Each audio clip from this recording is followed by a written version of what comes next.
Queridos, vamos abrir a palavra de Deus na carta de Paulo aos Romanos, no capítulo 1, e nós faremos a leitura do verso 18 ao verso 20. Romanos capítulo 1, 18 a 20, dando continuidade à nossa série de exposições na carta aos Romanos.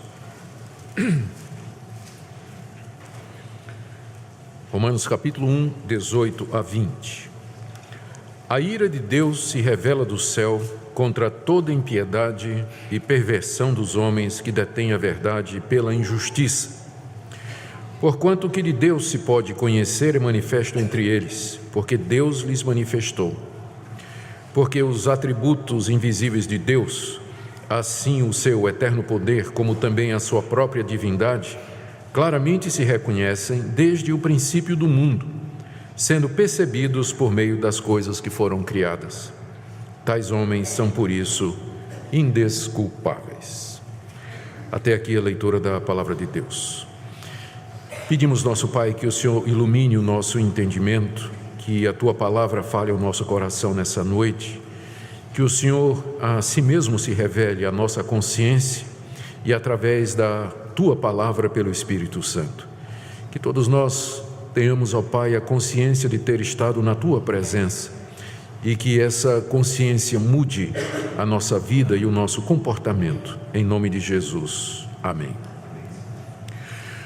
Paulo escreveu essa carta, como nós temos visto, com o objetivo de expor o evangelho que ele prega. E ele escreveu a carta para os cristãos da igreja de Roma, a quem ele pretendia visitar.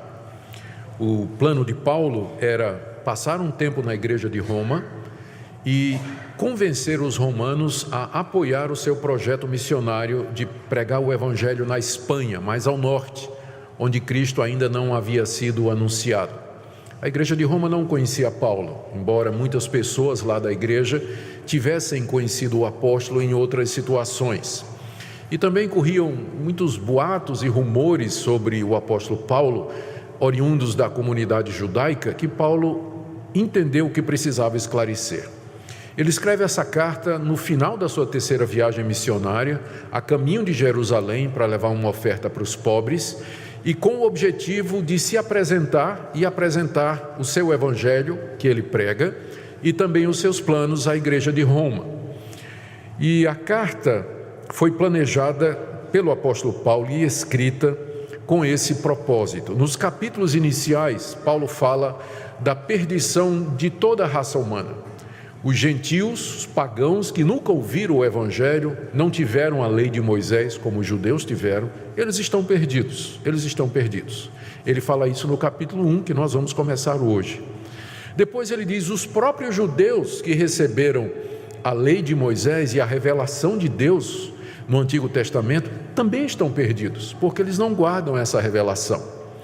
Conclusão, todos estão perdidos. Capítulo 3, capítulo 2 ele fala da perdição dos judeus, capítulo 3 ele resume isso dizendo, todos pecaram e carecem da glória de Deus. E a partir da metade do capítulo 3, ele fala como Deus justifica o pecador, através da obra de Cristo Jesus, realizada na cruz do Calvário e na sua ressurreição. Ele vai até o capítulo 5, falando como Deus perdoa tanto os judeus como os gentios mediante a fé em Jesus Cristo, porque não há diferença, judeus e gentios são pecadores e são salvos pela mesma graça de Deus em Cristo Jesus. Do capítulo 6 até o 8, ele vai mostrar como aqueles que foram perdoados devem andar. E do 9 até o 11, ele vai explicar qual é o papel de Israel, da nação de Israel, na história da redenção, nessa história maravilhosa que ele está desenvolvendo. E do capítulo 12 até o final, ele traz algumas orientações práticas para a vida da igreja, terminando no capítulo 16 com saudações àquelas pessoas que ele conhecia. O que nós vimos até agora, chegamos até o verso 17 do capítulo 1, Paulo se apresenta, ele diz ele se identifica como apóstolo de Jesus Cristo, ele fala a respeito do evangelho e que se centra na pessoa de Cristo, Se dirige aos romanos e fala, do verso 8 até o verso 15, da sua disposição de visitá-los e estar com eles. E o objetivo dele está aí no verso 16 e 17, que foi o que nós vimos na última vez, é pregar o evangelho lá em Roma, porque ele, Paulo, não se envergonha do evangelho, porque o evangelho é o poder de Deus para salvar todo aquele que crê. Visto, estou lendo o verso 17, que a justiça de Deus se revela no evangelho de fé em fé, como está escrito, o justo viverá pela fé.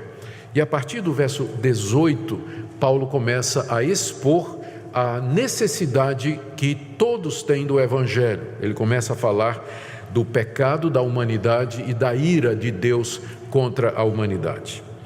Então, nessa noite, eu queria ver com vocês os versos 18, 19 e 20, porque aqui o apóstolo Paulo fala de uma revelação que Deus fez de si mesmo na consciência de todos os homens e através das coisas que foram criadas, deixando, portanto, a humanidade indesculpável. Não tem pessoa alguma, desde o início do mundo, que possa alegar ignorância a respeito da existência de Deus e de quem é esse Deus.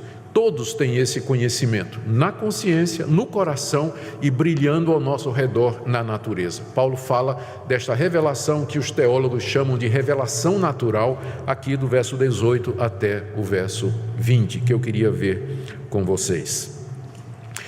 Essa revelação que Paulo fala, do verso 18 até o verso 20, é mencionada logo depois dele ter dito no verso 17 que a justiça de Deus se revela no Evangelho. A pergunta é: de que forma o pecador pode ser justificado dos seus pecados diante de Deus? Ele diz no verso 17 que essa forma, essa justiça de Deus se revela no Evangelho. É no Evangelho de Cristo, pela fé, que Deus justifica o pecador, recebe o pecador e o perdoa dos seus pecados.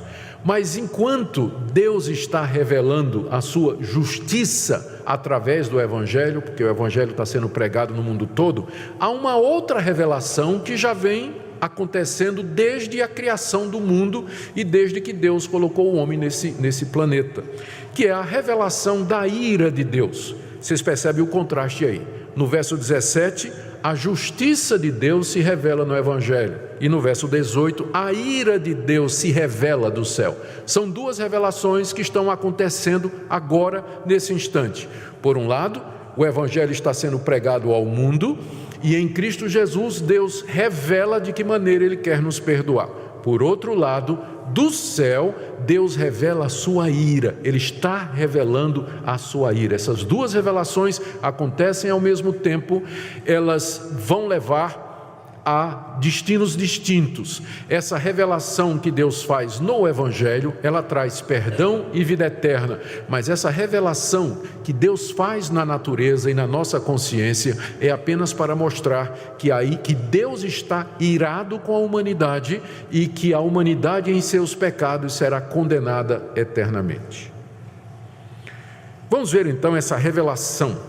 Algumas são pelo menos 4 a 5 pontos que Paulo aqui nos diz a respeito dessa revelação que Deus faz do céu. O verso 18 então nos mostra que a ira de Deus se revela do céu. A ira de Deus se revela do céu. Existe um Deus e esse Deus está irado. Existe um Deus e esse Deus está irado.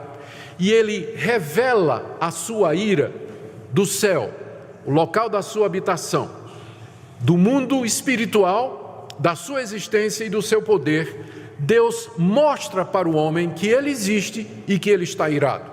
Deus faz isso na consciência das pessoas. Por isso que o sentimento religioso é universal. Qualquer país do mundo, em qualquer época do mundo, você vai encontrar pessoas com medo de um poder superior.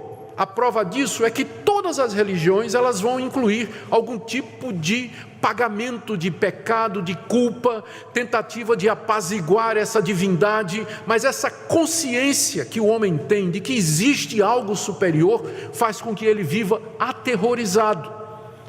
O sentimento de culpa é universal. Você vai encontrar gente sentindo culpa na China e nos Estados Unidos, entre os povos mais bárbaros, entre os índios que sacrificam suas crianças, que fazem sacrifícios brutais de animais. A ira de Deus se revela do céu. Deus fala na consciência do homem. Mesmo o homem mais bruto sabe lá dentro que existe um Deus e que esse Deus está irado com os seus atos. A ira de Deus se revela do céu. Existe um Deus e ele está irado. A ira de Deus não pode ser comparada com a raiva humana, que a raiva humana frequentemente envolve egoísmo, desejo de vingança, compensação. A ira de Deus é o desprazer que esse Deus santo sente diante da rebelião das suas criaturas. É o propósito determinado que ele tem de que ele vai punir essa desobediência e esse pecado. É a resolução imutável do seu ser em rejeitar o pecado e finalmente tratar com justiça aqueles que desafiam a sua existência e a sua autoridade. Essa é a ira de Deus, é a retribuição da sua natureza santa diante da ofensa que o pecador lhe faz.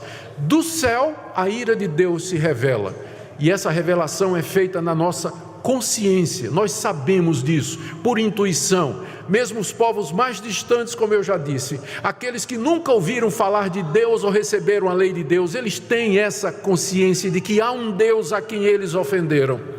Mais uma vez eu digo, a prova disso é a existência de religião, desde que o homem existe. Por que é que o homem sente necessidade de se curvar diante de um altar e tentar apaziguar um ser superior? Exatamente por isso, porque do céu a ira de Deus se revela. Segunda coisa que Paulo nos ensina aqui é que Deus está irado, estou ainda no verso 18, contra toda impiedade e perversão dos homens que detêm a verdade pela injustiça. A ira de Deus é contra duas coisas. Ele está irado por conta de duas coisas. A primeira é o que Paulo chama aqui de impiedade. Impiedade é um termo que significa a falta de religião. É você viver como se Deus não existisse.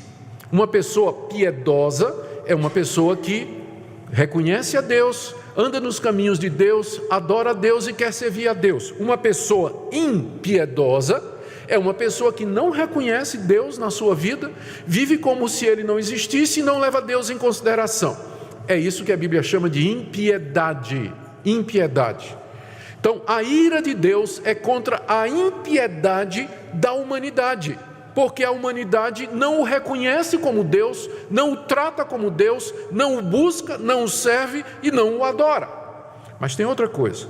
Deus está irado, não é somente contra a impiedade de toda a raça humana, mas ele está irado, diz aqui, contra a perversão dos homens.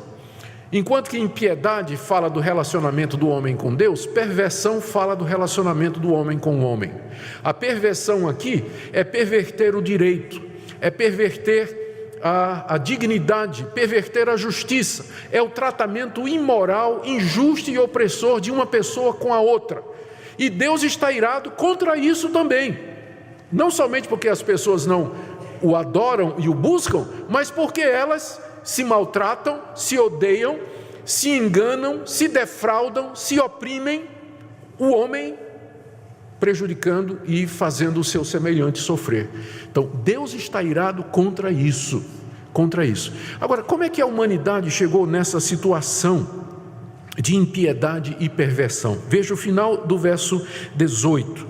Ele diz assim: a ira de Deus se revela do céu contra toda impiedade e perversão dos homens que detêm a verdade pela injustiça. Eles detêm a verdade pela injustiça. A verdade é a verdade a respeito de Deus, que Ele revelou de si mesmo, quer seja na natureza, quer seja na nossa consciência. Há um Deus e esse Deus é santo, e esse Deus deve receber respeito, adoração, ação de graças de todos os povos, mesmo daqueles que nunca ouviram o Evangelho, nunca ouviram a lei de Moisés, mas esse conhecimento inato, está no coração do homem, e por conta disso o homem deveria fazer isso. Mas o que é que o homem faz com a verdade? Paulo diz aqui que o homem detém a verdade pela injustiça. Preste atenção nessa palavra deter, ela significa literalmente manter embaixo. E a ideia aqui é de matar alguém por afogamento. Manterem alguém, pega a cabeça de alguém, empurra para baixo d'água até que vai sufocando até que a pessoa morre. É isso que a palavra deter aqui significa. O homem não pode mudar a verdade, mas ele pode sufocá-la, ele pode reprimi-la, ele pode suprimi-la. E a ira de Deus é exatamente por isso, porque ele se revelou à humanidade na criação e na nossa consciência. E o que é que a humanidade faz com o conhecimento de Deus? Empurra para baixo, sufoca, reprime, e como resultado vem a impiedade e vem a perversão. Ninguém nasce ateu. O conhecimento de Deus é inato a todo ser humano. Nós nascemos com a imagem de Deus em nós e a consciência de que existe um Deus. Esse conhecimento de Deus, ele é inato a todo ser humano. O ateísmo, a impiedade, o materialismo é uma deliberação que a pessoa toma depois. Mas ninguém nasce ateu. A pessoa toma essa decisão mais tarde.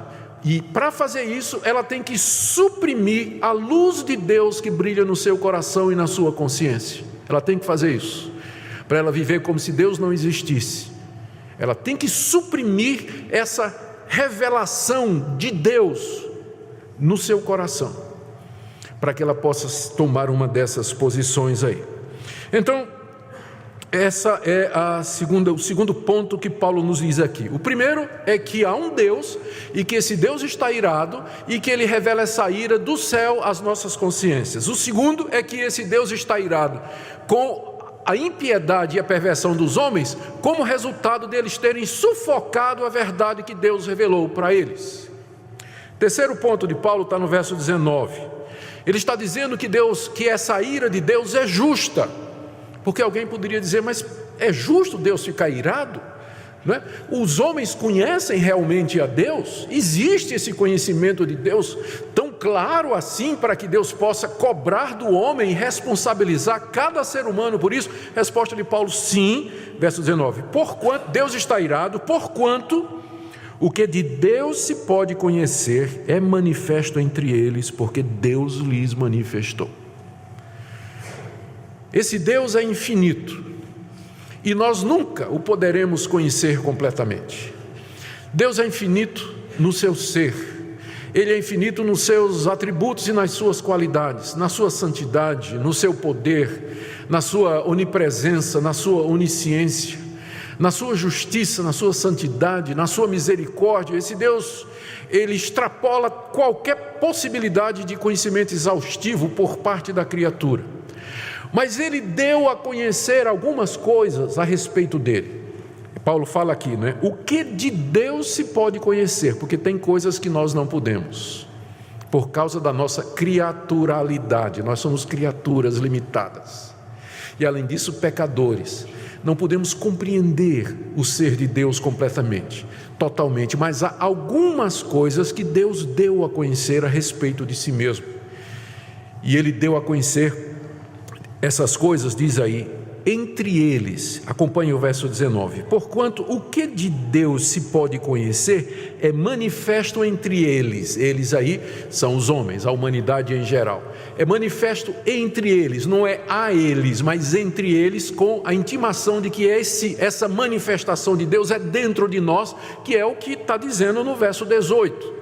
A ira de Deus se revela do céu. Deus se manifestou entre nós, ou no nosso meio, dentro de nós. Esse conhecimento inato de Deus, que nós temos desde o nosso nascimento, e que é a imagem e semelhança de Deus em nós, que ainda, apesar do pecado, essa imagem permanece em nós. E é por isso que nós somos todos religiosos.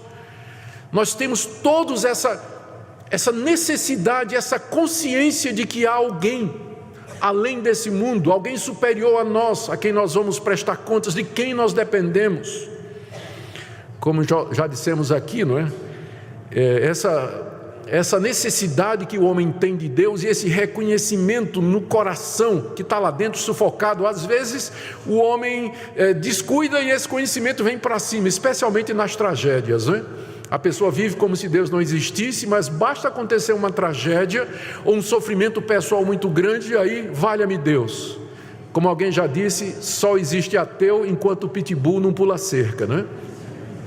Pois que o pitbull pulou a cerca, valha-me Deus, socorra-me. Não é isso aí? Alguém já disse isso. Então, esse conhecimento possível de Deus é manifesto no nosso coração, porque Deus lhe manifestou. De outra maneira, nós não conheceríamos a Deus. Você percebe que até aqui, de quem é a iniciativa? Quem é que revela a sua ira? Deus. Quem é que diz que está irado por causa da perversão dos homens? Deus.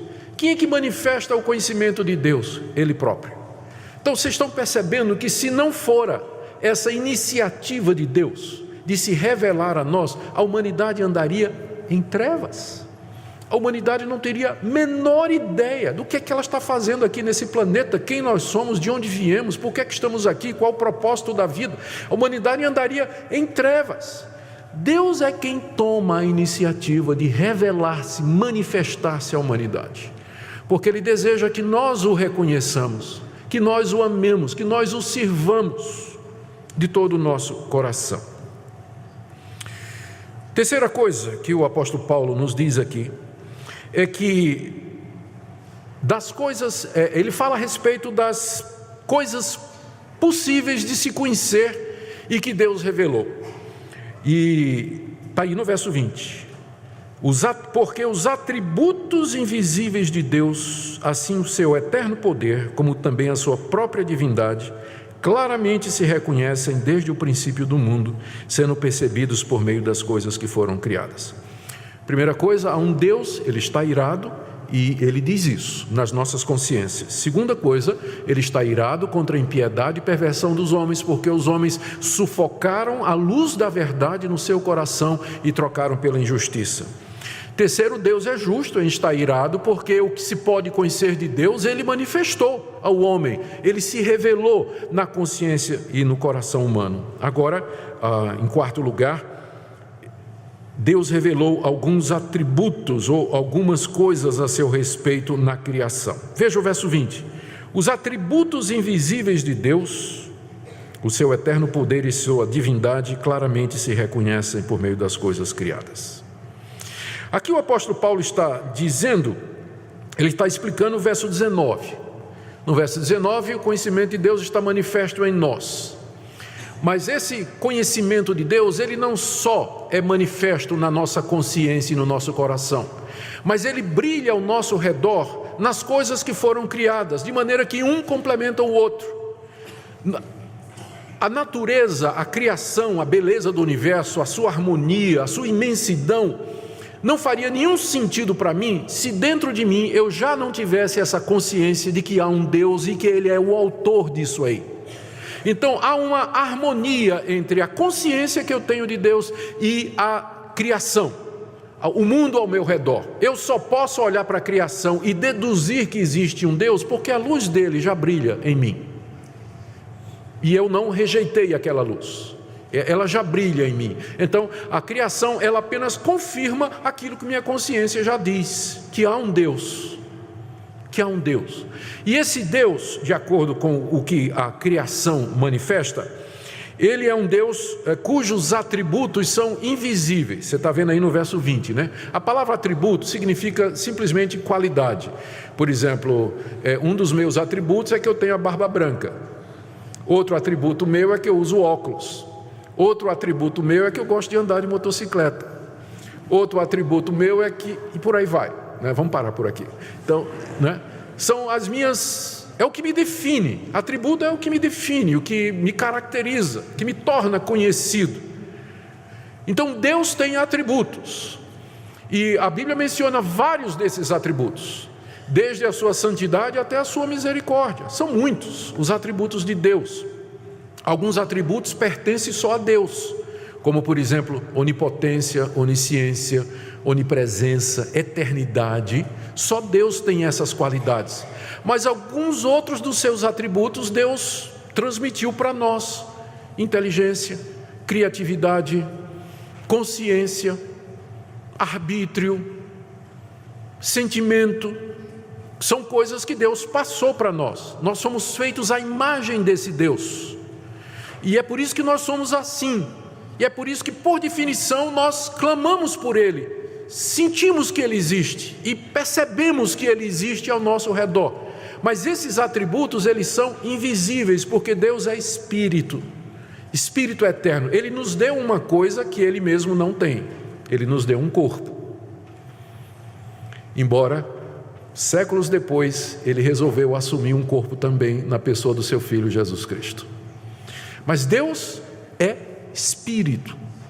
E, portanto, Ele é invisível.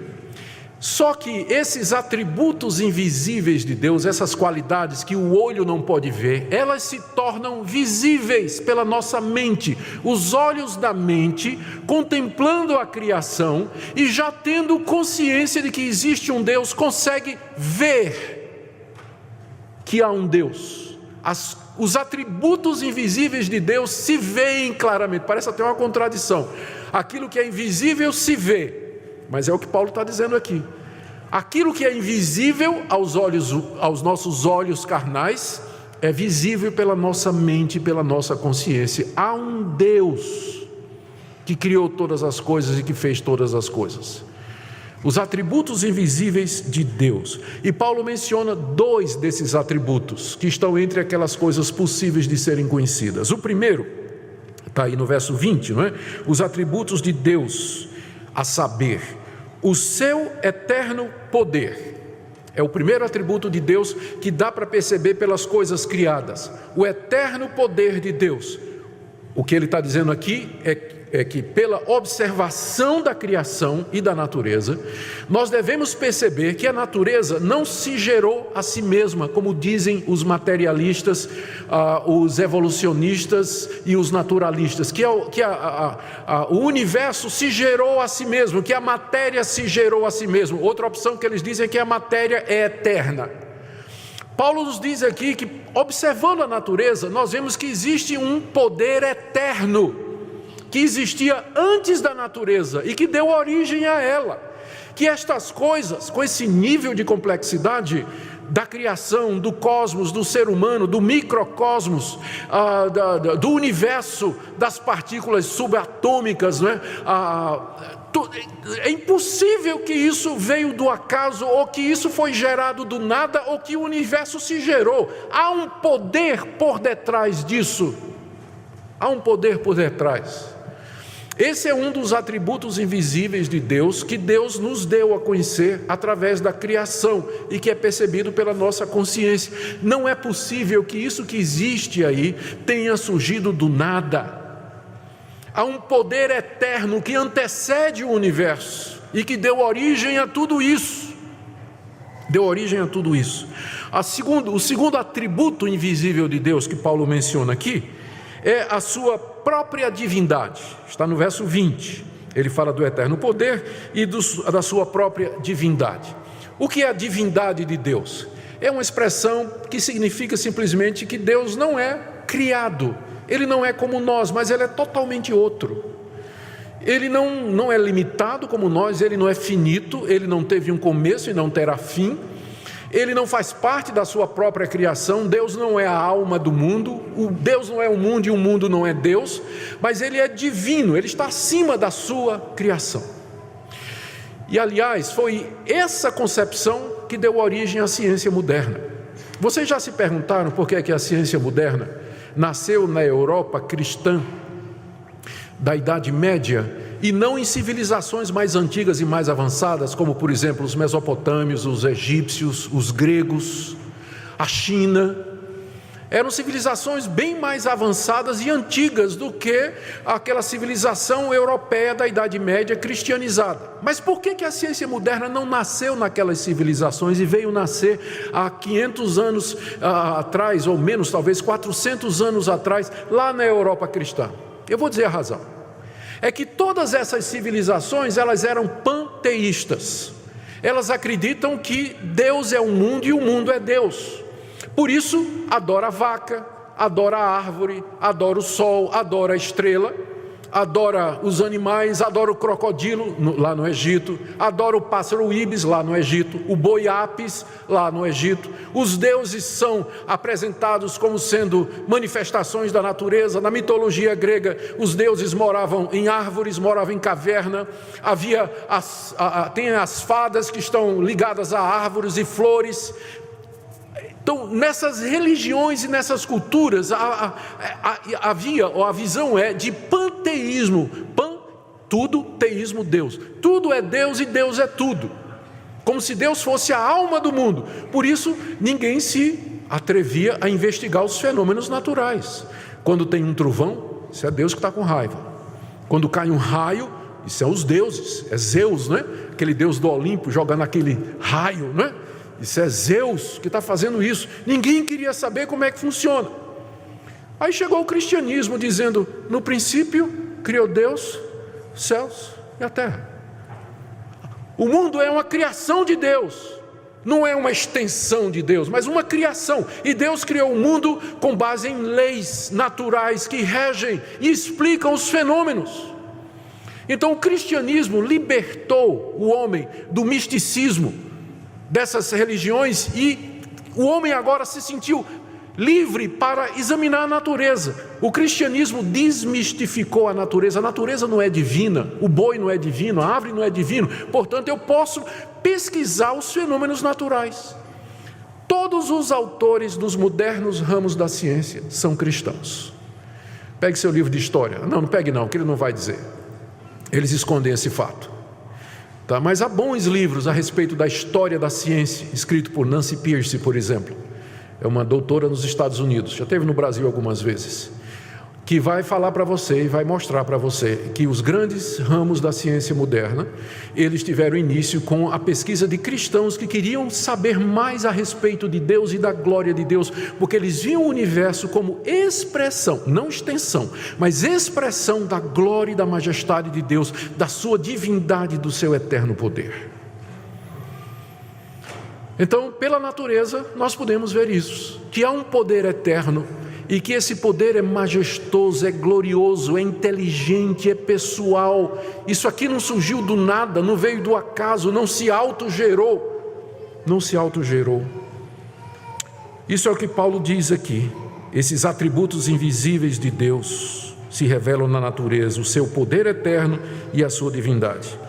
Mas há uma quinta coisa que Paulo diz aqui, é que essa revelação que Deus fez de si mesmo, na consciência e na criação, ela é clara, ela é antiga e ela é universal. Clara, verso 20. Os atributos invisíveis de Deus, assim o seu eterno poder, como também a sua própria divindade, claramente se reconhecem. Paulo está dizendo que isso, né? A divindade de Deus e o seu poder, que há um Deus e que esse Deus é santo e que ele está irado, isso claramente se percebe na criação. Se você não percebe, o problema não é com Deus e nem com a criação, o problema é com você. Mas ele está dizendo que dá para ver com clareza que existe um Deus. É natural isso, está na nossa consciência. É o mais simples. Existe um Deus e esse Deus é superior a nós. E ele está irado com os nossos pecados. E ele é todo poderoso. Ele é distinto da criação. Isso dá para se perceber claramente, diz o apóstolo Paulo. Essa revelação é clara. Segunda coisa, essa revelação é antiga. Ele diz aqui que isso é desde o princípio do mundo. Desde quando Deus criou o mundo e colocou o homem nele, a sua glória e a sua majestade estão impressos na consciência do homem e nas coisas criadas. De maneira que desde Adão até o último homem que nasceu hoje, ele tem esse conhecimento de Deus. Isso é perceptível, o conhecimento dentro dele e fora dele. A glória de Deus brilha dentro de nós e fora de nós. E fora de nós. E a terceira coisa aqui é que ele diz que estas coisas se conhecem desde o princípio do mundo, ou seja, esse conhecimento é universal. Esse conhecimento está em toda criatura que já pisou o solo desse planeta, em todo país, de toda raça, língua, povo, tribo, nação. porque todos têm consciência e todos têm acesso à natureza. Eles podem perceber isso. Esse não é um conhecimento secreto, privado, particular, esotérico, mas é um conhecimento público que Deus fez de si mesmo na criação e na consciência de todos os homens. Sexto ponto e último, final do verso 20. Tais homens são por isso indesculpáveis. Essa é a conclusão do que Paulo está dizendo aqui. Tais homens esses homens são aqueles que detêm a verdade pela injustiça, que rejeitam o conhecimento de Deus, não têm piedade e são perversos. Então, tais homens são indesculpáveis diante de Deus. Essa palavra indesculpável aqui é uma palavra que Paulo está tirando da linguagem jurídica dos seus dias. Literalmente, no grego, a palavra é apologia. Apologia é uma defesa que você apresenta ao ser acusado de algum crime. E é uma tentativa que a pessoa acusada faz de se justificar. Tipo assim, eu sou inocente, não fiz isso. E se eu fiz por conta disso. Então, há diversos atenuantes aqui, enfim, não é? O que Paulo está dizendo é que no dia do juízo, nenhuma pessoa terá uma apologia a apresentar diante de Deus, do tipo assim, eu não sabia que existia um Deus, eu não sabia que isso era errado, eu não sabia que esse Deus se ira contra o pecado, eu não sabia de nada disso. Ninguém tem desculpa diante de Deus. É isso que Paulo está dizendo aqui. Por isso, tais homens são indesculpáveis. Há um Deus, esse Deus está irado, ele manifesta a sua ira na nossa consciência. A ira dele é contra a impiedade e perversão dos homens que retêm a verdade pela injustiça. É justo que Deus esteja irado, porque o que se pode conhecer de Deus, Deus manifestou a nós, pela consciência e pela criação. Pela criação nós vemos algumas coisas que podem ser conhecidas de Deus, como o seu eterno poder e a sua própria divindade.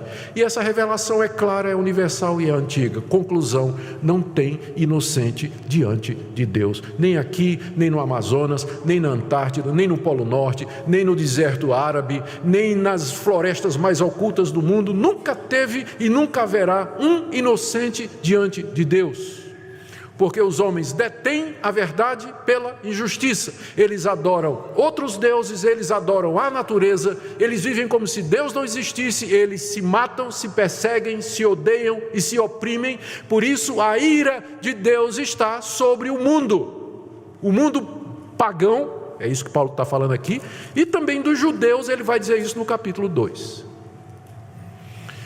A pergunta então é, o que é que isso tem a ver conosco hoje? E eu quero trazer algumas implicações para nós.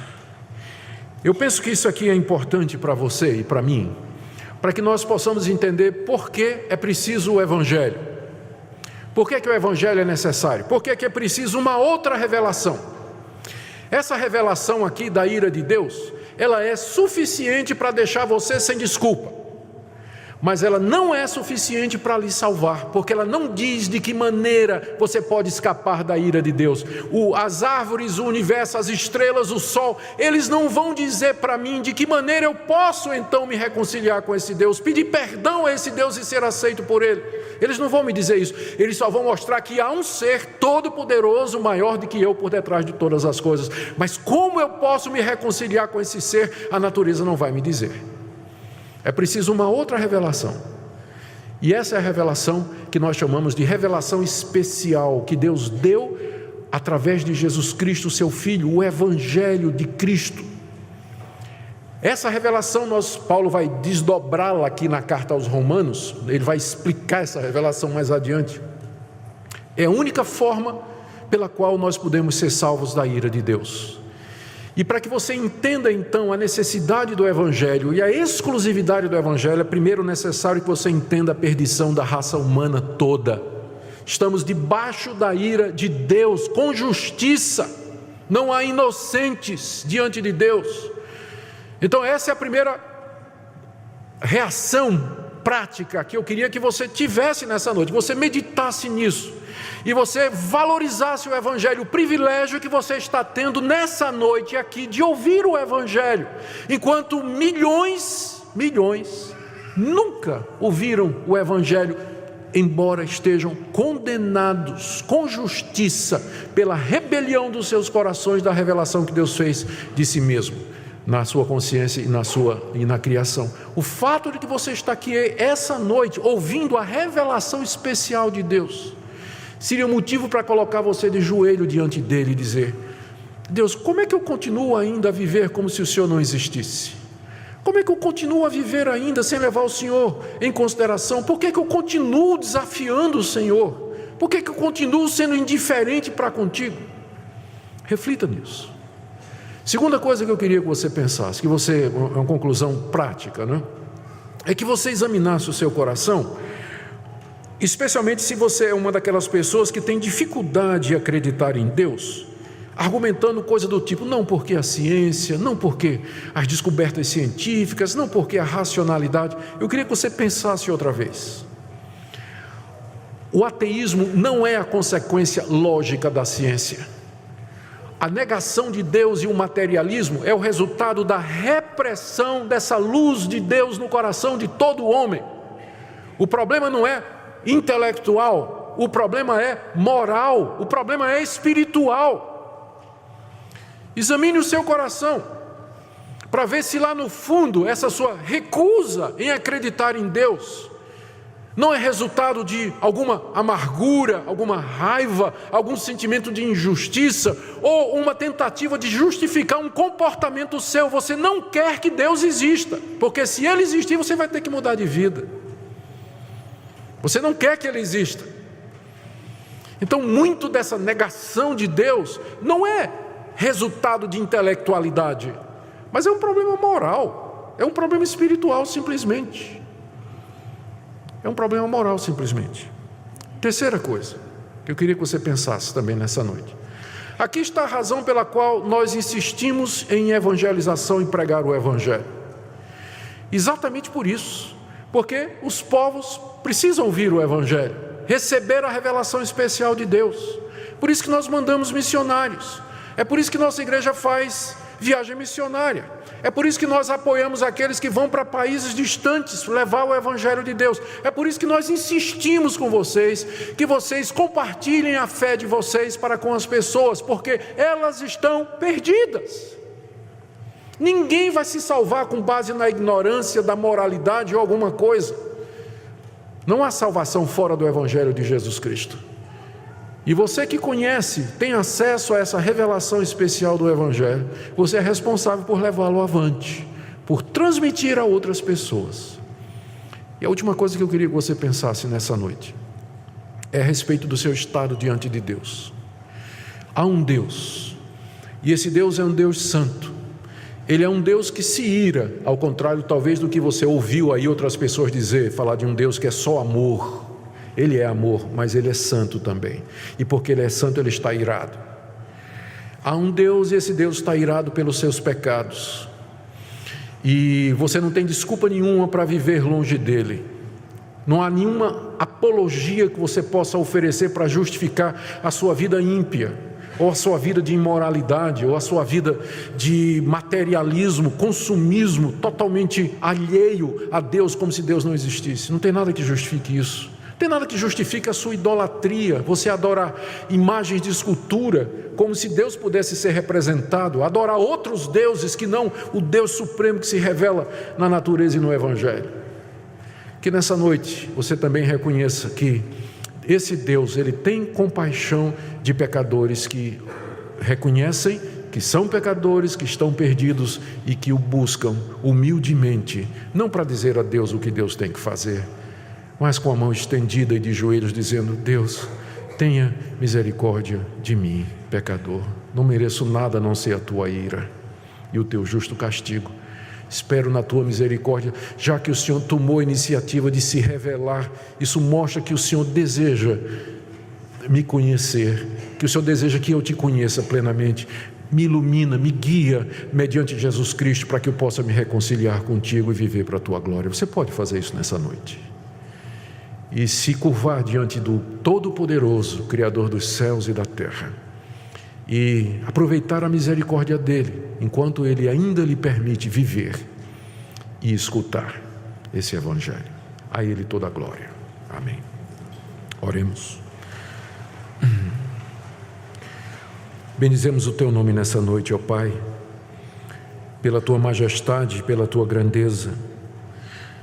Os céus refletem a glória de Deus e o firmamento fala da obra das suas mãos. Te damos graças, ó Deus, pelo teu grande poder e pela tua divindade. Pedimos perdão pelo sufocamento da tua verdade, pela impiedade e pela perversão. Se alguém aqui nessa noite, Senhor, que ainda não compreendeu a plenitude do teu Evangelho, por que precisa do Evangelho, que isso fique claro nessa noite. Desperta em nós gratidão a Ti, pela Tua misericórdia em nos dar o conhecimento de Cristo. Abençoa esta igreja para que ela seja um farol, composta de pecadores redimidos, que levam o Evangelho a outras pessoas. Oramos pela Tua igreja no Brasil também. Tenha misericórdia de nós. Em nome de Jesus. Amém.